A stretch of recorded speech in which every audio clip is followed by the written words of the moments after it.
We move on to the final game of the night, BJ. Mm. Minnesota Timberwolves went into Staples Center. And no, I will not call it by its new name. It is forever the Staples Center. Hmm. And they won 117 to 95 against the Los Angeles Lakers. An absolutely stunning display of shooting from the Timberwolves, who shot 50% from three, shot the lights out. Jaden McDaniels had 25 points. Naz Reid, 23 points. Anthony Edwards had 22. The game was not close for most of the game. You know, after that second quarter, the game was done. LeBron really struggled early. He managed to finish with 19, but wasn't effective. Luka had 37. He came out torching them. You know, the way Luka started this game, you thought this was going to be a wrap, but they figured out a thing or two.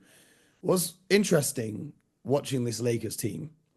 And, you know, we've said all this time that they need a big, they need a big. Jackson Hayes only played 8 minutes in this game. And because they lack rim protection, and Anthony Edwards is such an impactful player when he's driving to the paint and just dunking on everyone, the Lakers are so worried about Ant-Man's drives that their defense is collapsing. They're basically playing boxes and elbows, leaving guys like Naz Reid wide open in the corners to shoot those 3-point shots. So, you know, I saw the JJ Redick interview in the third quarter where he was like, "Oh, it's not a scheme thing. It's just an effort thing. We're playing like it's the regular season." I don't know. I was watching that and I was thinking, maybe it's a scheme thing because you're playing small ball. You're not playing an actual rim protector out there on the court, and you're leaving guys wide open for threes. But if you want to put that down to your team effort, that's cool too. But what were your thoughts in this one? Well, Mo, I'm going to repeat what I said prior to the series. On paper, I didn't like the matchups.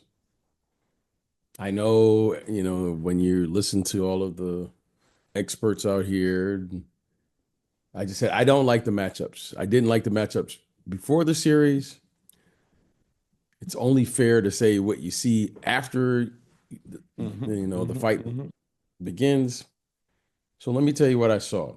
Everything that I saw from Minnesota's perspective came to light. It's always better when you make shots. Now they were making shots. I don't expect them to shoot the way they shot from three. 50% again. Okay, yeah. I mean, where they were like 15 or 41 or something like that from no, no, no, no, 21 or sorry. 42.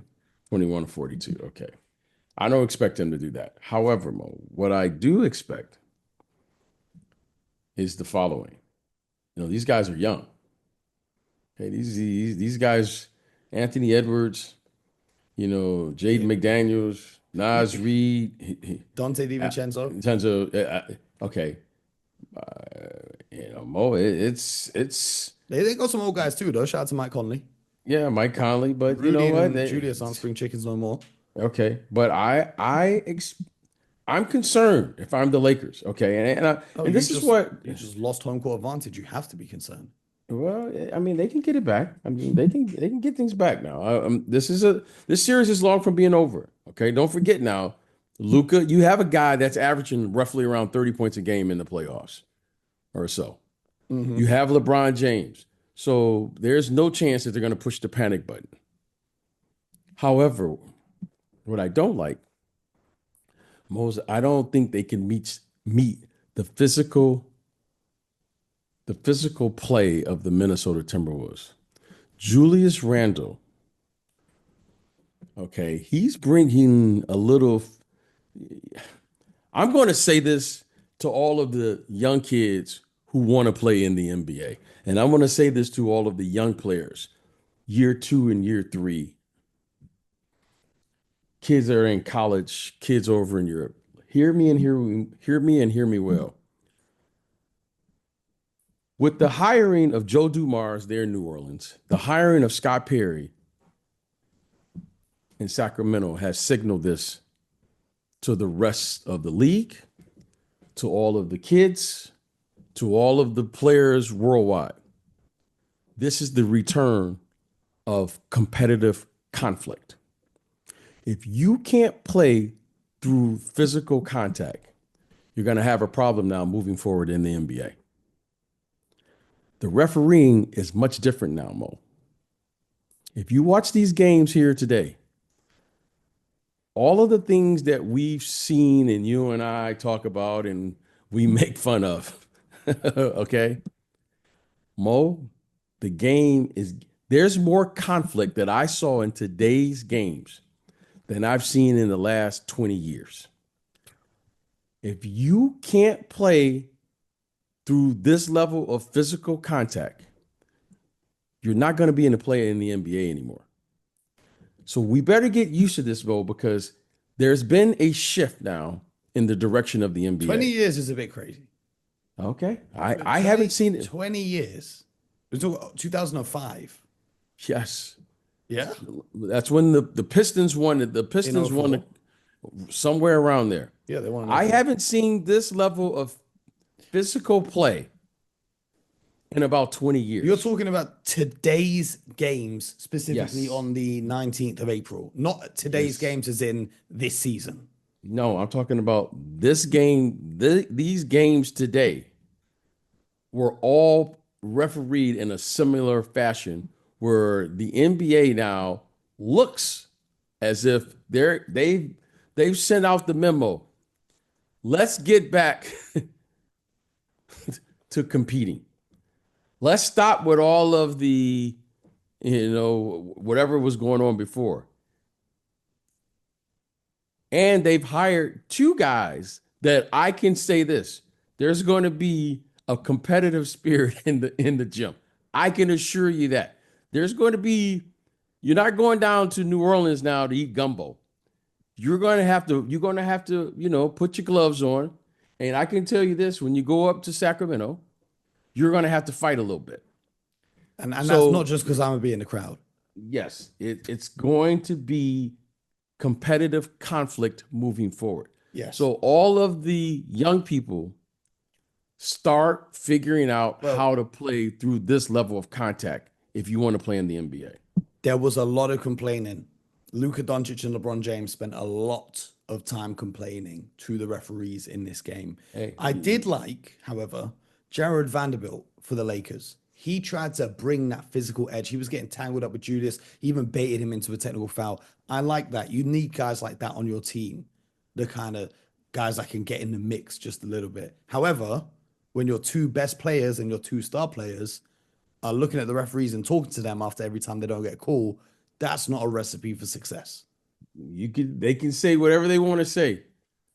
The NBA, the game was refereed in a way where it signaled to me, if you're going to play now, you're going to have to play with this level of contact. And I'm fine with it. I love It was great. I like the Denver game and the Clippers game. You had to be a man to play in that game today. Okay. The shot making of those players was just, it was elite. The contact, Jokic is down, this guy is down, Kawhi is down.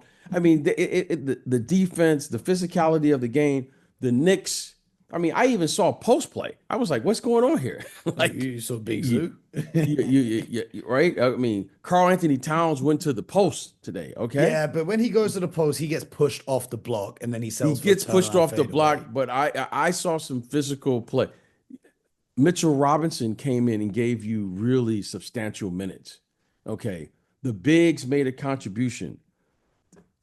The things that I saw today, you just haven't seen. They weren't allowed to play this way. Mm. The players will adjust. Now, I think the Lakers will adjust? They have to adjust. They have to adjust now. The series has started. They have to play with the level of physicality from their bigs. Most of the teams, Mo, When you all say have they're big bigs guys. on the Lakers, who do you refer to? Because it's outside of Jackson Hayes, and I don't know if you want to include Alex Len, who played 3 minutes of garbage time. They don't have any bigs. Exactly. The Timberwolves have got three. Mo, they've been doing this all year. So I'm not going to start saying now, Jackson Hayes is going to have to step up. I don't know if he played. Did he even play 10 8 minutes? It minutes. seemed like, okay. 1 point. They're going to 3 have to rebounds, figure out 0 blocks. how to get and play bigger than what they're currently played throughout the second half or after the Luka Doncic trade. Now, they've had success, but they have the third seed or something like that. So they've had success. But now you can see the absence. Naj Reed, okay, for instance, what he had 20 something points. Okay. Rudy Gobert didn't have a big night, but you felt his presence. They are a big team. McDaniels, okay, he's what, third, fourth option. He had 20 something points tonight. I think he led him in scoring. Mhm. So Anthony Edwards, who, he had, he missed some time. I don't know what He his had a injury cramp. was. He had some cramp. Yeah, cramps or something. Okay. He's gonna, he was okay tonight, but he's gonna be better in game two. So I expect this team, Minnesota, because they have size. Okay. They can play Rudy Gobert and Naz Reid together.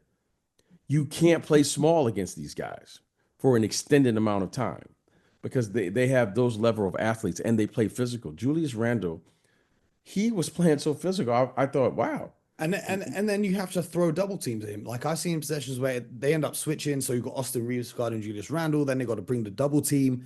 Then he just pings out a pass, swing, swing. The Timberwolves did a really good job in moving the basketball as well on offense. At the start of the game in the first quarter, when Luka was going ballistic, I was kind of worried for the Timberwolves because Ant was kind of forcing it over multiple defenders.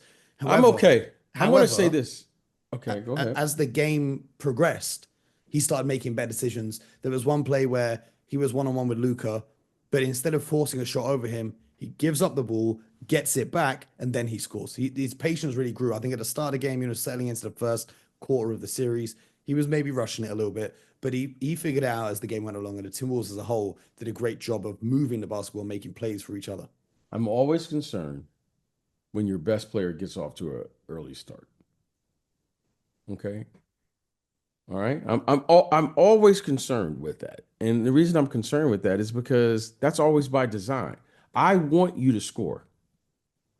What I don't want is Naz Reid having 20 points. That's what I don't want. Luka score 20 points. Great. What do you have, like 16 in the first quarter? Mm-hmm. I'm okay with that. I'm fine with that. I'm encouraging that because what I don't want is I don't want Luka to start spraying the ball around and then getting everyone involved and then knowing very well in the fourth quarter he's capable of having one of those type of quarters in the fourth quarter when it's time to close the game.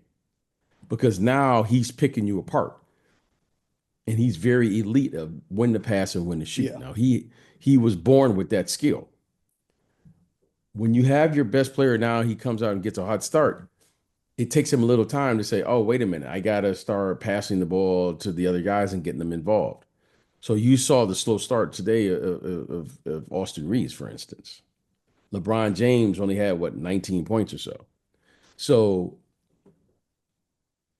right now, the Lakers, I don't know what they can really hang their hat on. If I was the Lakers and I was the staff, I would say, let's just throw that game. We got the bad one out of our system. Now let's move on and get back to playing the Lakers brand of basketball. Now the Lakers, I don't know what they normally, even in a loss, you can show your team something that they can say, we have to do a better job of doing this. I don't know really much what they can say about this game. I don't know. I don't think there's anything they can say, well, we can exploit this or a matchup that we really like. I'm a little concerned.